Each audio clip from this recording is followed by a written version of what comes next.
Plates of ফ্লেভারে আমার আজকের recipe হলো মালপোয়া।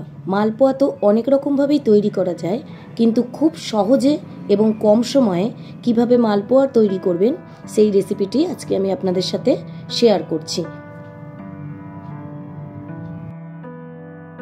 মালপোয়ার ব্যাটারটা তৈরি করার জন্য একটা মিক্সিং বোলের মধ্যে আমি 1 কাপ ময়দা আর হাফ কাপ সুজি নিয়ে নিচ্ছি। যতটা পরিমাণ ময়দা ব্যবহার করতে হবে ঠিক তার অর্ধেকটাই সুজি ব্যবহার করতে হবে। এবার আমি এখানে 5 টেবিল চামচ মতো চিনি দিয়ে দিচ্ছি, আর ফ্লেভারের জন্য দেব গোটা মৌরি আর এলাচ গুঁড়ো। আপনারা চাইলে চিনিটা কিন্তু আপনাদের মিষ্টির টেস্ট অনুযায়ী বাড়িয়ে কমিয়ে নিতে পারেন। এবার সমস্ত উপকরণগুলোকে একসাথে মিশিয়ে নিয়ে আমি তার মধ্যে লিকুইড দুধ দিয়ে এটাকে গুলবো। দুধটা কিন্তু একবারে বেশি দিয়ে দেবেন না, আপনারা আস্তে আস্তে রুম টেম্পারেচারে রাখা দুধ দিয়ে এই ব্যাটারটাকে গুলে নেবেন। এবার এর মধ্যে আমি দিয়ে দিচ্ছি হাফ টিস্পুন মতো নুন। এবার ব্যাটারটাকে আমি ভালো করে মিশিয়ে নিচ্ছি, এর মধ্যে যাতে কোনো লাম্পস না থাকে। এরপর 15 মিনিটের জন্য আমি এটাকে রেস্টে রেখে দিচ্ছি। এবার মালপোয়ার জন্য আমি চিনির শিরাটা তৈরি করে নিচ্ছি। আমি এখানে 1 কাপ চিনি আর 1 কাপ জল নিয়ে নিয়েছি। এবার এর মধ্যে আমি দিয়ে দিচ্ছি 2টো এলাচ দানা। তারপর আমি এটাকে 5-7 মিনিটের মতো জাল দিয়ে নেব। এটাকে খুব বেশি ঘন আমি করব না। এটা এরকম একটা আঠালো ভাব চলে আসলেই আমি গ্যাসের ফ্লেমটা অফ করে এটাকে রেখে দিচ্ছি।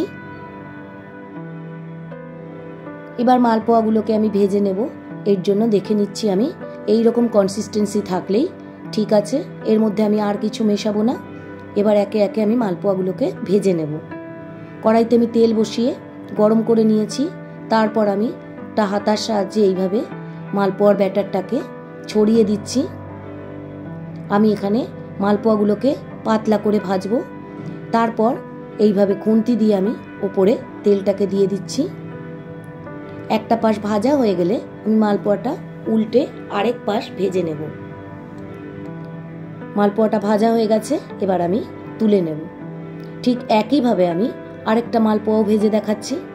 আমি কিন্তু এখানে ব্যাটারটাকে ঠিক এই রকম পাতলা রেখেছি, আর আমি মালপোয়াগুলো এইরকম পাতলাভাবেই তৈরি করছি। ঠিক একইভাবে আমি মালপোয়ার ওপরে তেল দিয়ে দিচ্ছি এবং দু পিঠি আমি ভালো করে ভেজে নিচ্ছি। ঠিক একইভাবে আমি সমস্ত মালপোয়াগুলোকে ভেজে নেব। সমস্ত মালপোয়াগুলো আমার ভাজা হয়ে গেছে। মালপোয়াগুলোকে চিনির রসে চোবাবার আগে আমি রসটাকে কিন্তু আরও একবার একটু গরম করে নেব। এরপর প্রতিটা মালপোয়াকে আমি এইভাবে চিনির রসের মধ্যে এপিট ওপিট করে চুবিয়ে নেব। মালপোয়াগুলোকে আমি এইভাবে চিনির রসের মধ্যে চুবিয়ে বেশ কিছুক্ষণ রেখে দিচ্ছি।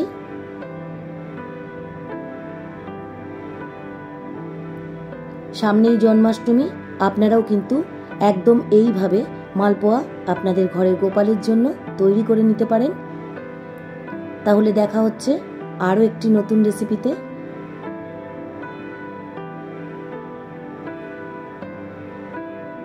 দেখুন মালপোয়াগুলো কিন্তু খুবই সফট তৈরি হয়েছে।